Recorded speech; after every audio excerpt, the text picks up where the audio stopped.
you showed up in Sacramento one time and said, "Guess what, sir? You're breaking a bat." And I went, "Yes, sir." And secretly, I always wanted to do it, but I never told anybody because I was too scared to do it.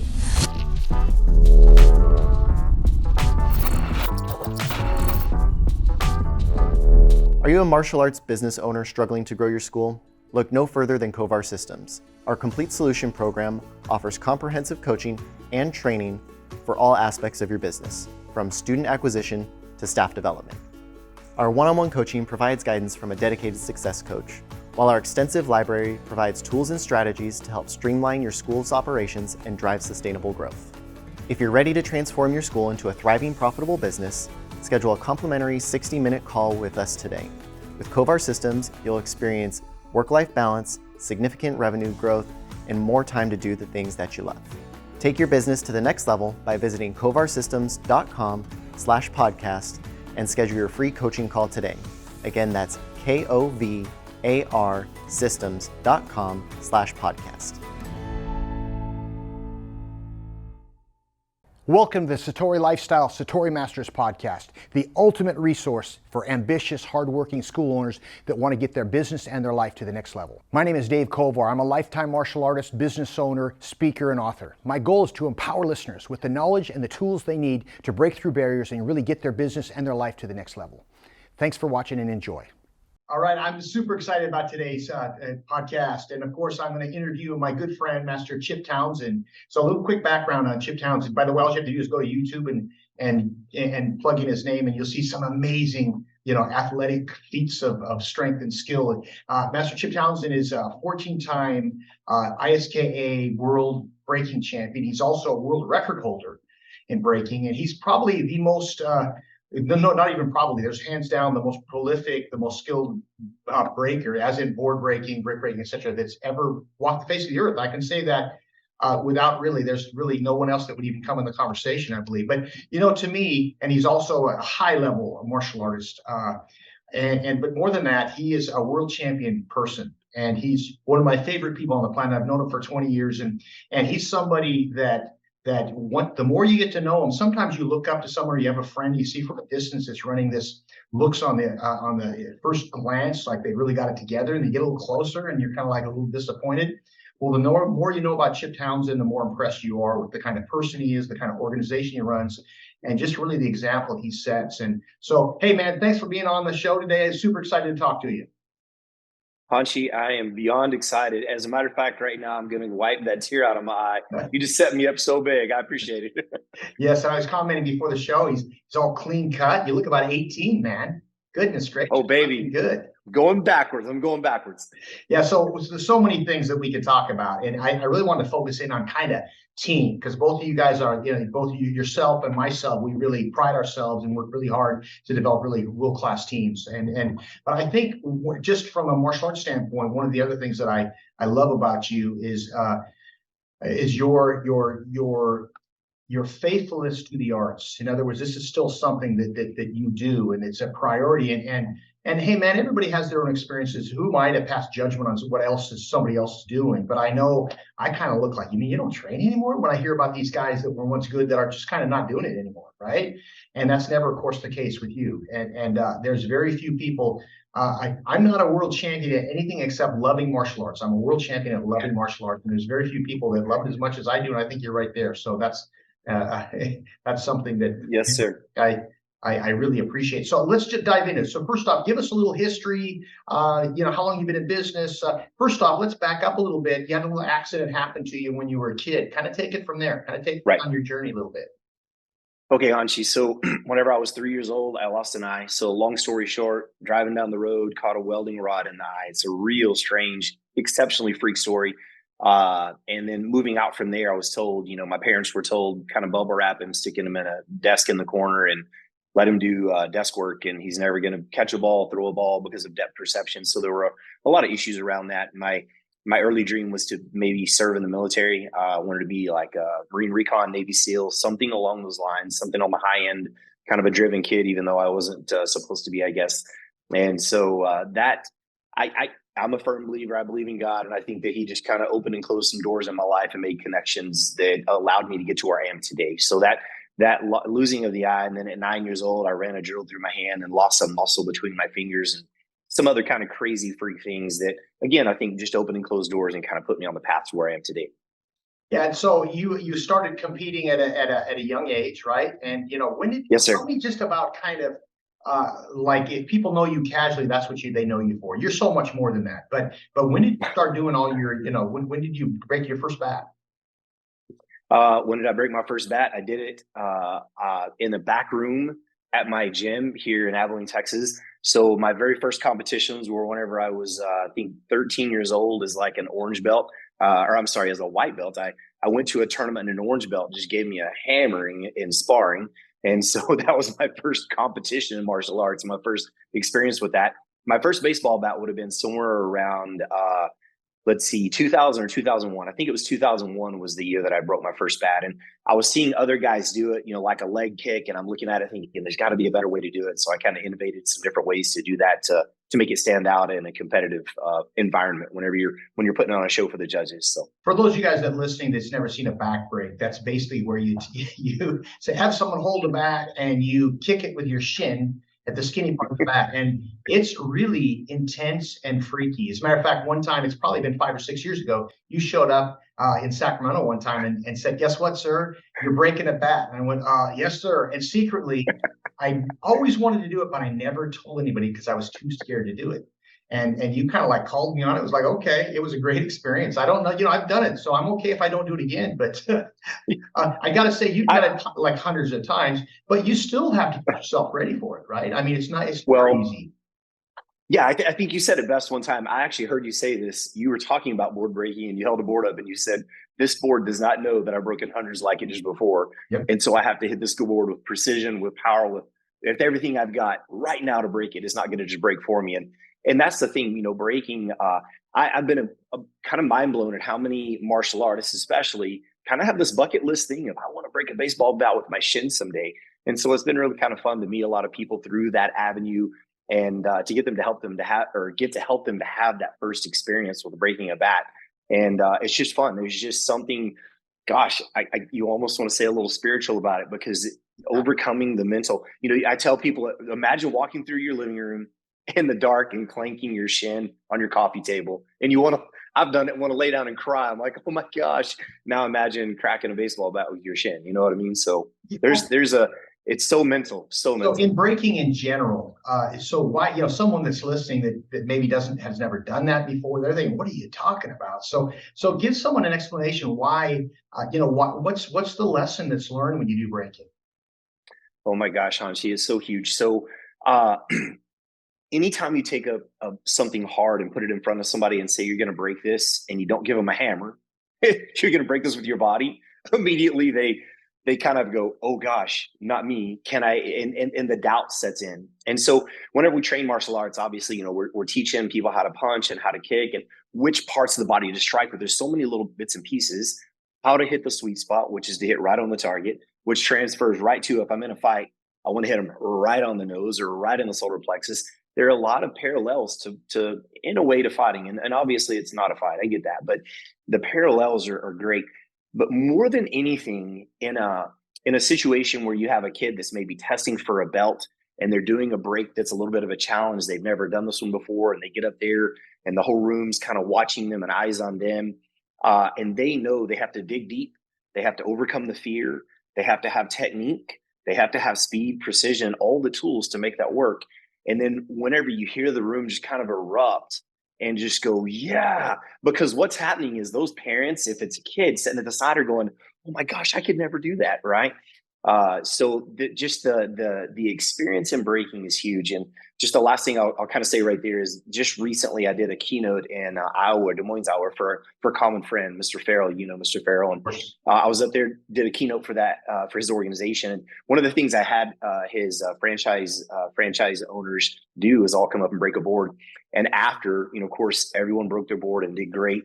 But it was such an exciting, it was so hyped. It was electric in the room. And we get done, and I couldn't believe how many these big fit guys come up to me and said, "Chip, I was scared out of my pants. I didn't think I could do that."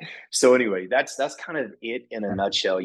I go crazy when I see those boards don't hit back things. It's like that's because you're so immature in your training in your life. You don't get it, man. Yeah, and my experience is most real martial artists, they all appreciate it. Those people that say that are, I just a couple of weeks ago, I'm doing these CEO groups, mentoring CE groups called Vistage, and it's 3 hours with a bunch of with a workshop, and I usually talk about my mastery mindsets, but one of them is I don't have everybody break a board. I break a board and I call someone prearranged out of the audience. And I had a similar, just 2 weeks ago, I had this gentleman that played semi-pro baseball. He's 6'1", 220. I mean, you and I know he's going to have no problem going through this board, right? And he was like, he's getting them all sucked, and he did it. And he was like, like he just, won the lottery. And you and I know that feeling, and it's really powerful. And I think for me, it's so many lessons there. The board represents, first off, it's got to be a realistic goal. If it was a piece of plywood, it's not going to break, right? And it's got to be realistic, but aggressive for it to be challenged. Otherwise, if it's too easy, there's no point in it. And then it's about, can you get yourself to do something? It's, who's the boss of you? When we hear a little kid say, you're not the boss of me. Well, who's the boss of you? And if you give in to your whims, like, oh, it looks too hard, I'm not going to do it, then you're really not the boss of you, So your ability to go, all right, man, this is a little fearful. I mean, I'm a little afraid of this, but, it's true courage and fearlessness is overcoming fear. And board breaking is a great way to kind of practice that. It is such a tangible way to overcome that fear. And you hit it on the head. Whenever you said it's got to be something that's a little challenging, a little hard, but yet overcomable. And board breaking is just a great measure of that. But it's been amazing to me how many big, strong guys come up and just after the fact, they're just beaming from ear to ear, huge smile. And they're like, oh my God, didn't think I could do that. And you're just like, dude, you're a tank. You could go through 3 boards easy, right? So yeah, absolutely. Anyway, it's a fun experience to have. Yeah, well, good. Well, I got a little sidetracked here. I just wanted to talk about that, and it wasn't really that's okay. So I wanted to talk to you today about the concept of team. Okay, and of course the acronym is everyone achieves more, which is certainly true. But it's such it takes we forget how much we rely upon others, and we make a conscious effort of building our team.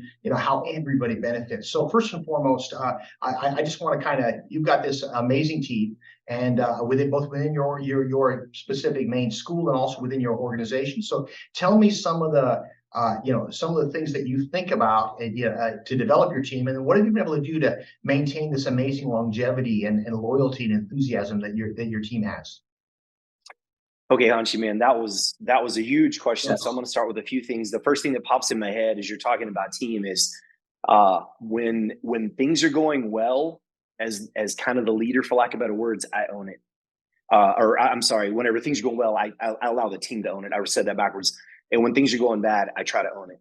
And in other words, maybe we're not getting to the goals. And what I begin to do is sit down and look at how am I serving my team to give them the tools that they need to do what they need to do what they need to do.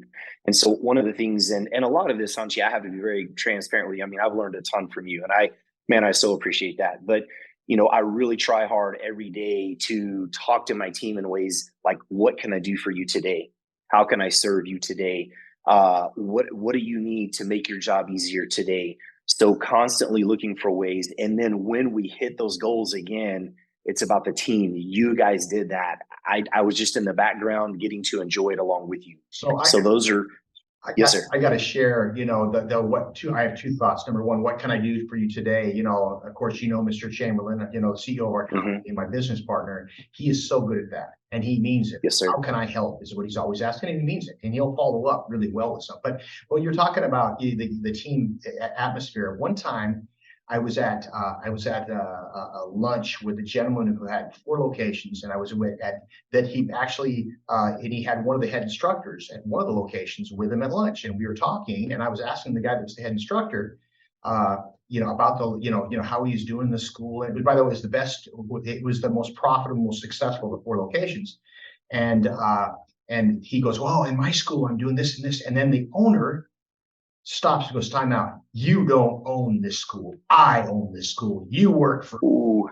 And it was like, oh man, you could see his enthusiasm just wane. By the way, the guy's no longer there. The guy's back down to 1 location, right? But I remember it was like I looked at that and I thought there's an exact moment of what not to do to kill someone's enthusiasm, within. Man, so Hanshi, there's an old study where they had some sort of ergometer graph, and they took children, and if they said something negative to a child, you could literally watch their physical energy leave. They said something positive. But my point with that is, I'm sorry, I didn't mean to cut in on you. Is we're giant kids, man. Yeah. Whenever we're around each other in the background, we're kind of joking, playing. We love to have fun and love what we do. And one of the things that we try really hard to do is make the I guess you would say the staff, the team culture at our business very positive and make it fun as much as we can. So sorry about that. That was just something that stuck out. You didn't. It was perfect. And so, so we've got, so give me some examples of how, what kind of things might you do to create this team environment? So what's some specific things? I mean, the loyalty factor in the team chip organization is off the hook. And I can, from my perspective, I know part of it is because you go to battle for your team, you're there for them, you give lots of value. But is there something that's specific? If I'm I'm just starting a business, I'm just starting a school, and I really want to develop my team, you can't get any good help anymore these days. Right. You'll hear that. That's right. What you'll hear, right? Right. Not true. So, yeah, get someone really good, and then they go leave to do something else, right? Well, so give me some ideas as to, I want to develop a team. I haven't had a lot of luck. Well, point me in the right direction. I think first and foremost, so I'm going to go back to my beginnings of a martial arts school. And whenever I took over the school, believe it or not, I'm 6'3". I weighed like 170 pounds. So I was pretty thin, super self-conscious, had a pigeon chest. I wore double XL shirts because I wanted a tent to hide my chest, because people would literally walk up and go, "What's wrong with your chest?" Right. And so whenever we got the amazing blessing and opportunity to buy our business and take that school over, one of the things I began to look at personally is I started looking inside. And I don't remember why, Hansi. I don't know if I read something that said you need to own it first, but that's what I began to do. And I began to go to the gym down the street, lift weights 5 days a week. I got on the mat and I was just banging and training. So I think that the point of that is to develop loyalty. I feel like you don't have to be the best, but you need to be able to get in front of your people and inspire them. And if I was to stand in front of them with all out of shape and, hey, used to, has been, I did that years ago. And I find myself at 51 years old now sometimes going, okay, guys, my knee is hurting today. I'm going to be a little slow on that thing and take care of it. But that's acceptable. That's understandable and acceptable. You don't ever beat yourself up over that. That's just the circle of life, and you got to be smart about that. Absolutely. But back to the idea of creating loyalty, you get in front of them and show them something that they can aspire to be physically, mentally, spiritually, in every way. Does that make sense? And I was a failure at that for years and struggled developing a team. But I think that's the beginnings of creating that loyalty. I'm not just standing in front of you telling you what I want you to do. I'm actually willing to jump in front and do it with you. I'm willing to get beside you and get in the trench and get dirty, dig in that ditch with you. Not just tell you how to use the shovel, but hey, watch, let's use the shovel together. And I think that was a big start to our business. And I don't know if it was kind of my parents or just inherent, or again, I read something that got me into that mindset. But it was super important to me. And I remember standing in front of my kids' classes, and I think this is important to this topic, because people ask me sometimes, they're like, hey, how did you build your physical skills? And one of my biggest answers always has been, I stood in front of a room full of kids and didn't want to look like a liar. And so I would get in front of the kids and say, I want you to kick this eye, and I would show them. I want you to move this fast, and I would show them. And then a lot of times I would train with them. And I tell you what, I had some kids that were super fast and super flexible, and they pushed me like crazy, because in my head, I thought I have to stay a step ahead of them. Yeah. And so I think earning their respect through kind of delivering and showing what you want from them is monstrously important. It's interesting. In those of you guys that are professional martial artists, it's like there's two ways to look at that. Number one is that I know that for whatever level of skill I have, a big chunk of it, of course, I've always been a guy, as you know, you and I have worked out together hundreds of times, right? That enjoys the workout and looks forward to it. But I also looked at my instructor when I was teaching as a way to demonstrate as perfectly as possible. Now, I think the slippery slope is if you work out with every class because you want to work out and you do with the class what you want to work on. And we know that's not good, but right. If I'm going to demonstrate something, I want it to look good. And so what happens if you're teaching every day and you're demonstrating every class, there's a lot of really high quality reps that happen, during that time. In the end, benefit dramatically. Another thing I wanted to switch gears a little bit, and you think about leaders throughout history. And if I was to name if you were to name some people that lived in the next 300 or 400 years that were maybe a leader that you look up to, give me a name of somebody. Are you a martial arts business owner or instructor looking to take your skills and business to the next level? Look no further than our 2023 ProMAC International Conference here in Sacramento, California. From May 18th through the 20th, join martial artists, business owners, and instructors for some hands-on business and martial arts training.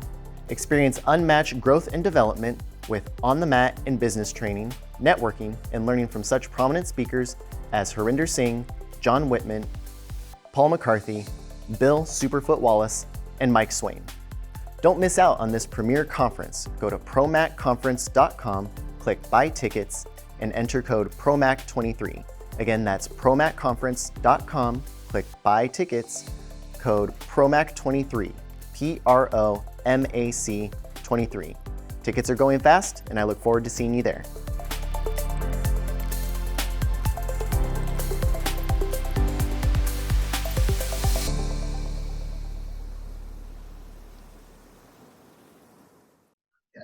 George Washington. George Washington, okay. Another name might be Abe Lincoln or Right. Winston Churchill. The list goes on and Right. on. And so one of the things that I think is really interesting is that leaders, if you look throughout history, leaders are remembered for what they gave, not for what they took. Yes. Don't really look and go, wow, that Hitler, he was amazing. He took everything from everyone. That doesn't kind of make the list. And I think it's just really an important distinction because it's a reminder about, all right, man, that what can I do? Like the first thing you said, what can I do for my team? How can I help? And then to be able to back it up. Absolutely. 100%. I couldn't agree more. And another thing too is, from a competitive perspective, whenever I was going out and competing on the stage, I had to have a team to help me set up, to help hold things for me in the breaking competitions. And it was tough. And so one of the things I learned very quickly whenever I was spending, 3, 6, 7, and 8 hours plus on Saturdays after the week ended, training myself to get prepared for these competitions, my team, they were donating their bodies and their time to me so that we could do this. And man, I vividly remember one ESPN interview where they asked me something and I looked at the camera and just said, I'm nothing without my team.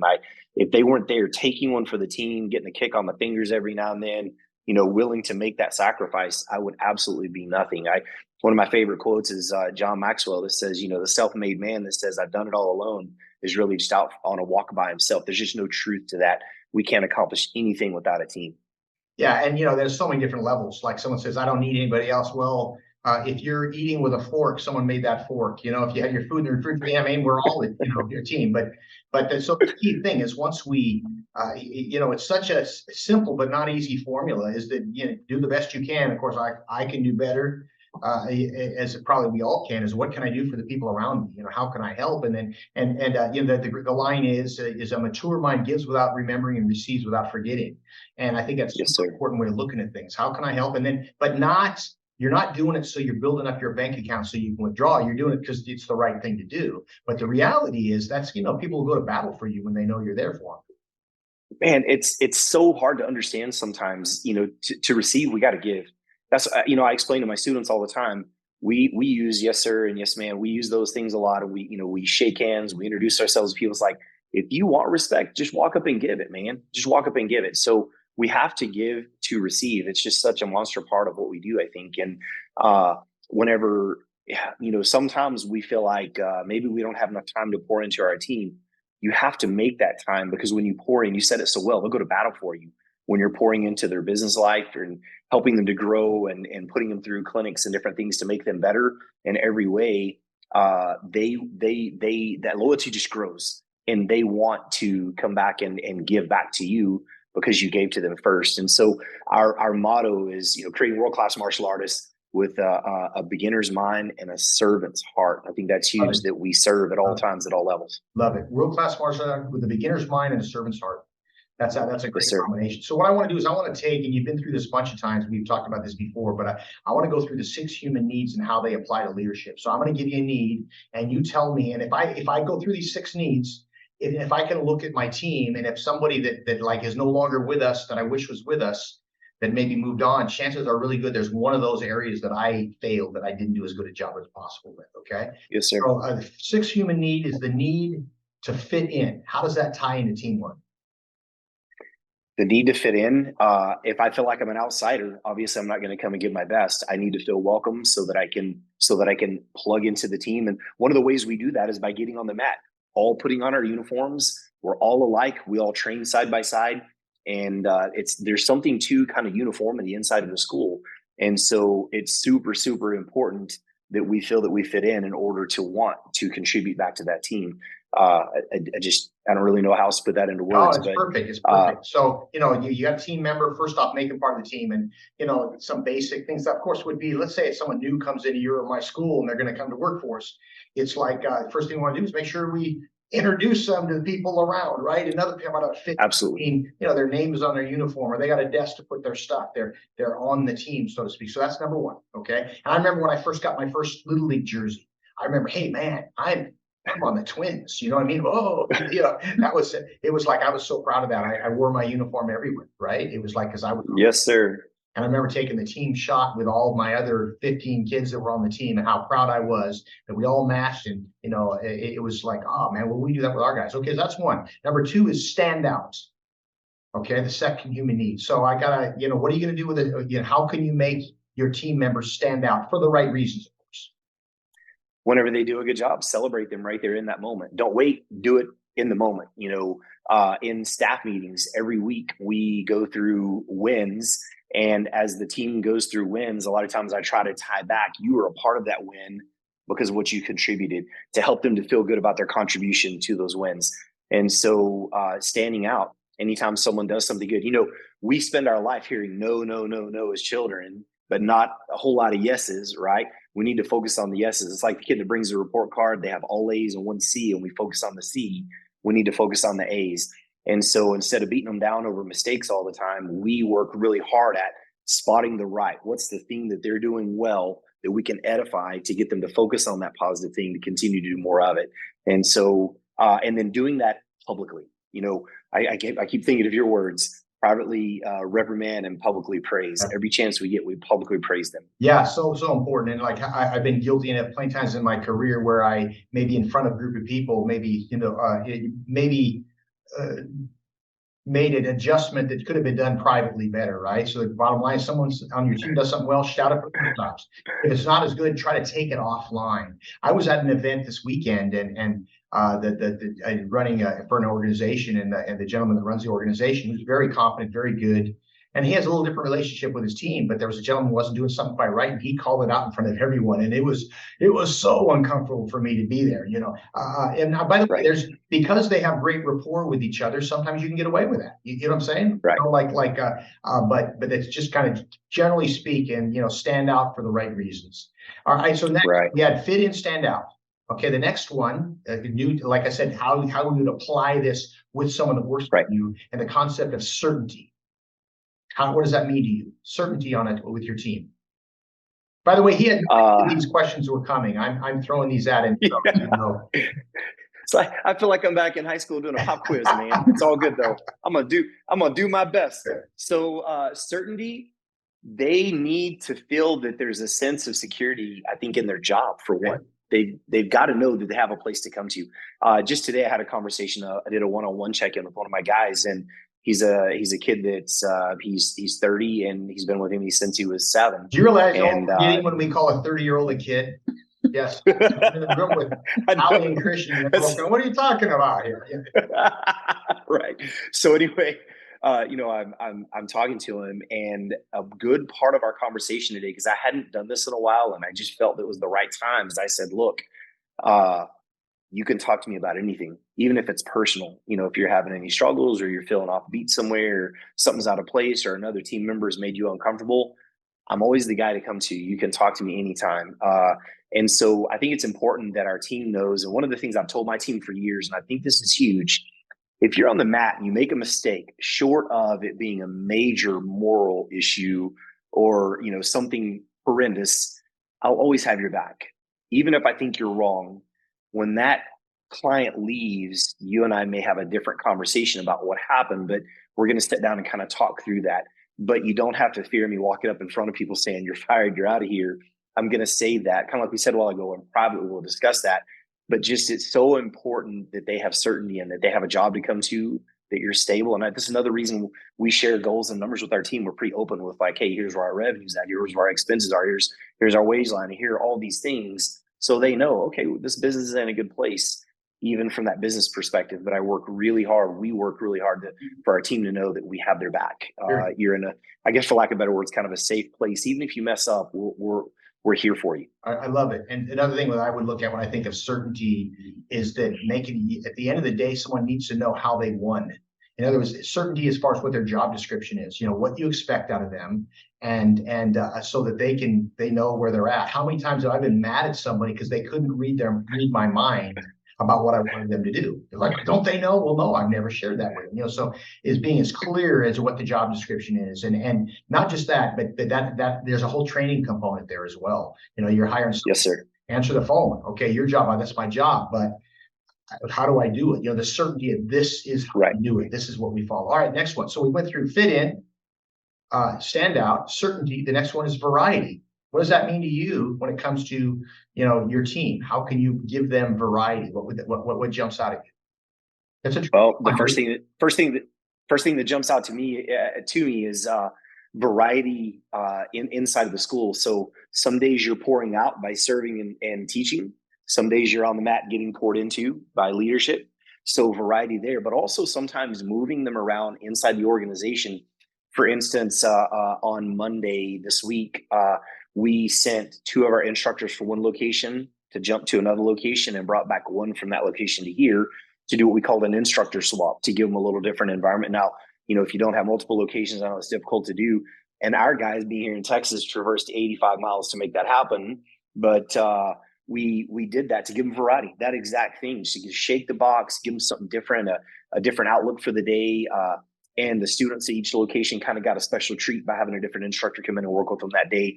So giving them variety inside the school. Another thing we do sometimes is take our young instructors and plug them in for a couple hours in the program directing position and go, hey, we've got some students that haven't been here for a week.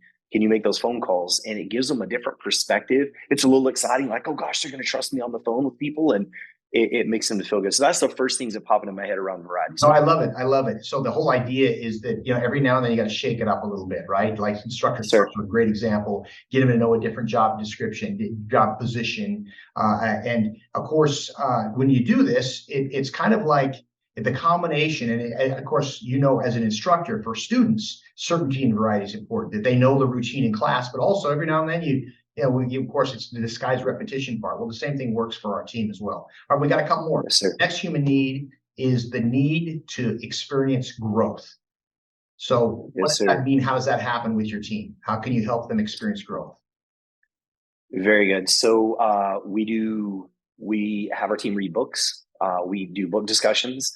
At every opportunity, I try to bring them to a ProMac event, to a Kovar Systems event, to get them out. And it's kind of like that time you were a kid and your mom and dad kept telling you the same thing over and over, and then you went to like your favorite coach and he said it and you went, oh, I think I'll do that now, right? So taking them out to get some growth in a different environment, even though they may be hearing the same things, is just hearing it from a different perspective, from someone else that they have some trust and respect for in the industry. But one of the things I do is I actually kind of ask my direct reports and our top level team here now, each year I say, what is one thing this year that maybe I could contribute to you? In other words, is there a weekend training you would like to go to that maybe we could support in some way, give you the time off, or even pay for that if it's something that's reasonable for you to go and grow, even if it's financial, if it's business, if it's a martial arts training of some sort. So constantly looking for ways. But I think the key to this, Hanshi, in a way, is making sure that they know I want you to grow and I want to pour into your life and help you to be the best you can be. I love it. I love it. And so, when we're talking about growth, I kind of look at it.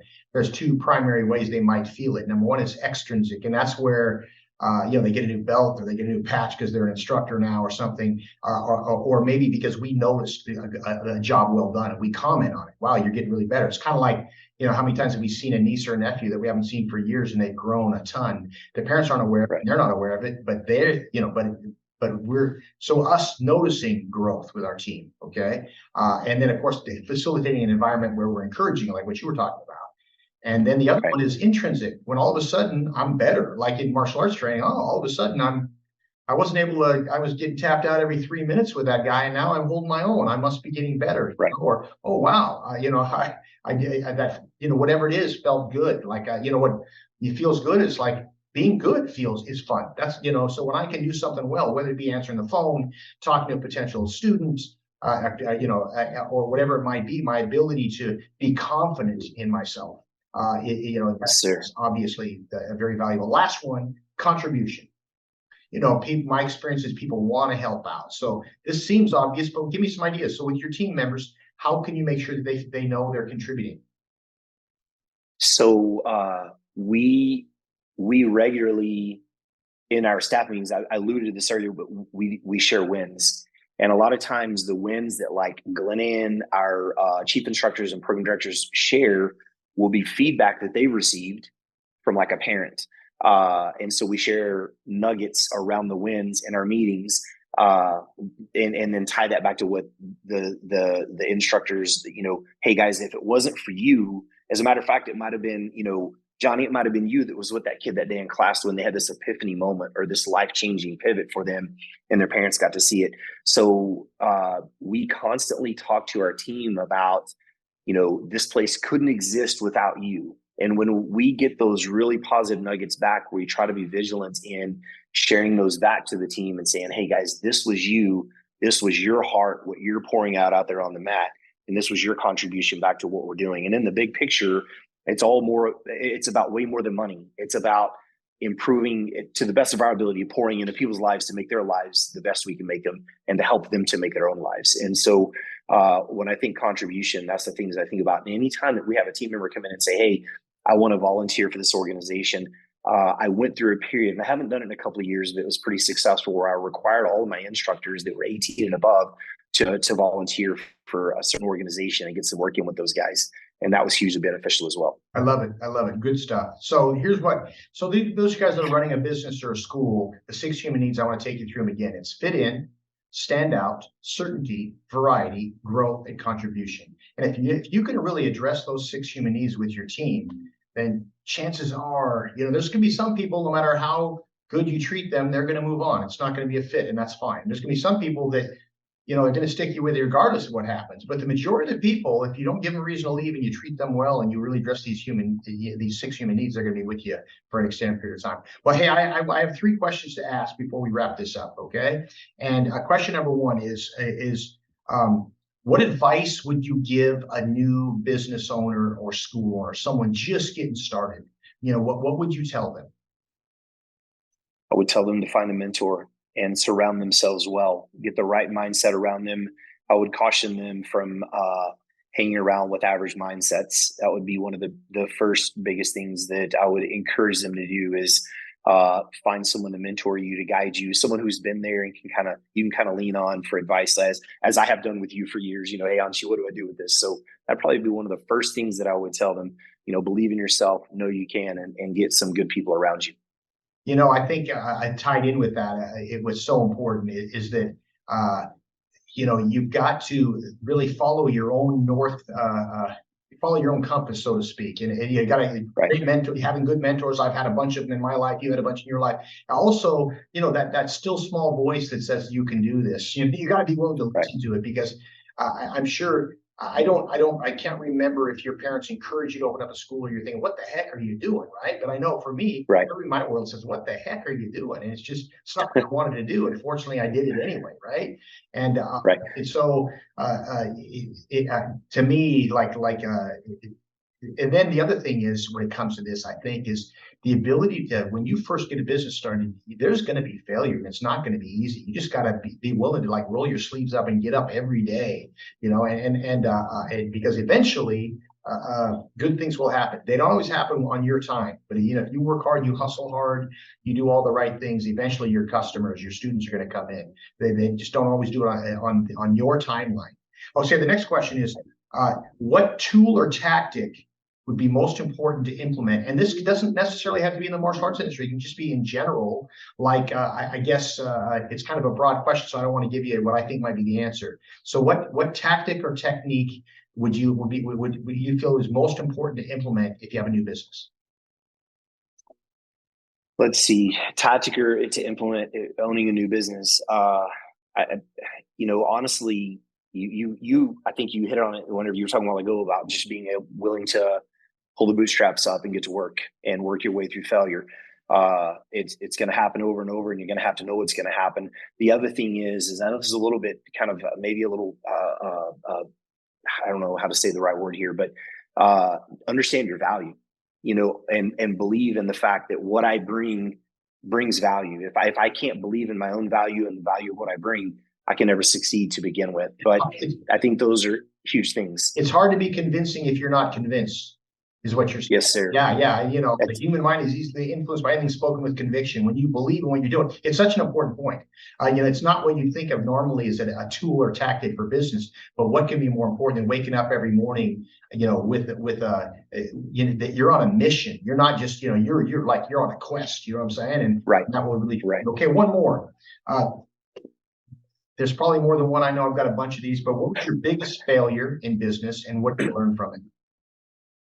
I've had a bazillion of them, Hanshi, over and over and over. I've had businesses that have failed and everything else. But the one that kind of popped into my head whenever you said that is keeping staff members on sometimes too long because you don't want to cut them loose because they're not a fit, or maybe they've kind of, for lack of better words, kind of Peter principle, kind of petered out, and they've hit their peak in the ability to produce and do what they need to do. But keeping negative employees and or people that just can't move to the next level can be very, very painful in a big picture long run. We've done that. And I would say probably one of the biggest mistakes we made was I had an employee that I loved to death, student for years, all those things, but just kind of petered out in ability. And for a few years I was getting coached, hey, you might want to move that person to a different position or move them out. I was feeling the same thing. And Glenn Ann, my beautiful business partner, was kind of sometimes going, no, it's okay. We're going to hang in there, but just hanging on too long. That would be the thing. Once we cut that, made the adjustment, it just like a whole new, the sun rays came in. And I remember that particular situation, right? But it's hard because, part of the whole thing is when you're developing a team, you love your teammates. You want to, you don't want to give up on them. And so I get it. It's not like the first time someone screws up, you go, get the heck out of here, but in your better moments when how many times have I talked with someone, they're telling me about a teammate they have and they're not doing this, and I mentioned that and he tried that, and I go, well, maybe it's time. So the kind of thing we look at is retrain, relocate, replace, right? Maybe it's time to replace them. Either, but I love this person, but it's my brother-in-law, or but I don't have anyone else to replace them, right? So those are the responses you have, but such an important lesson without a doubt. And so I think running a business is more art than science. You have to have, you have to, take in so much consideration. I think for me, just to kind of follow up on your statement, it would be when you do make those hard decisions, do it when your mind is clear and not when you're angry or upset, because that's when you're gonna, wait until when in your better moments, when what your gut tells you to do, when you're at your best, is usually the right thing. Can I say something to that real quick, Hanshi? So that fear, that trepidation, that fear of letting that person go, they're not going to love me anymore. We're going to lose our relationship. Oh my gosh, who am I going to plug into that position to fill that hole? I have yet to lose someone in all the years we've done business that we didn't have. I tell people sometimes it's like you have someone kind of under the tree in the shade that's not getting any sunshine. You let that person go, and all of a sudden someone else blossoms into that position, and it'll kind of blow your mind. So have the confidence, if you need to let someone go, to let them go, because I guarantee if you're running your business right, working hard and hustling and doing all the things we've talked about, there'll be someone there ready to blossom into that place. We had one of my mentors years ago told me, I was talking about a situation very similar, and I said, well, I've got a guy, but he's I don't know if he's ready. And he goes, is he half ready? And I go, yeah. And he goes, then he's ready. In other words, we're all half right. At one point, got to get in there. Well, hey man, I so appreciate your time, and I know we'll be together in just a few days. I'm going out to Texas here to do a seminar in a few days, hang out with your team, and yes, sir. That's going to be great fun. But I appreciate you taking the time today to speak with us and the audience we have here, and always a pleasure, always enjoyable. I always get so pumped when I talk to you. And any closing words for our audience? Just keep your head up and keep working hard. Don't let the environment shape who you are. You shape who you are and continue to work hard and shape the environment around you. That would be the biggest thing. Don't let the headlines guide you. You know what I mean? Love Keep it. your head out of the headlines, stay focused, stay in growth, and continue to work hard. I think that one thing I tell people all the time, if you learn anything from me, learn to never be outworked. And I know it's cliche, but man, there's a lot to be said for putting your head down and buckling down and pulling up those bootstraps and just going and not letting the environment scare you out of your ability to work. Well, when you hear something that's cliche, it's usually cliche for a reason. You know what I mean? That's why it's cliche. Right. Absolutely. Yes, sir. Very good. All right, man. Much respect. I appreciate your time and Likewise. have a great week. Yes, sir. Thank you, Hanshi. It's such an honor to be with you and appreciate you more than you know. Thank you, sir. Thank you. Take care. Yes. Thank you for tuning in today to our podcast. I hope you found it valuable and inspirational. To stay connected, please subscribe to Apple Podcasts, Spotify, or wherever you go for your podcasts. If you enjoyed today's show, please give us a 5-star review. And we really sincerely would appreciate some feedback. Your feedback helps us to create high-quality content that will help others in the future. If you'd like to follow me, you can go to Dave Kovar on Facebook or Hanshi Dave Kovar on Instagram. Thank you so much for watching, and I'll see you on next episode.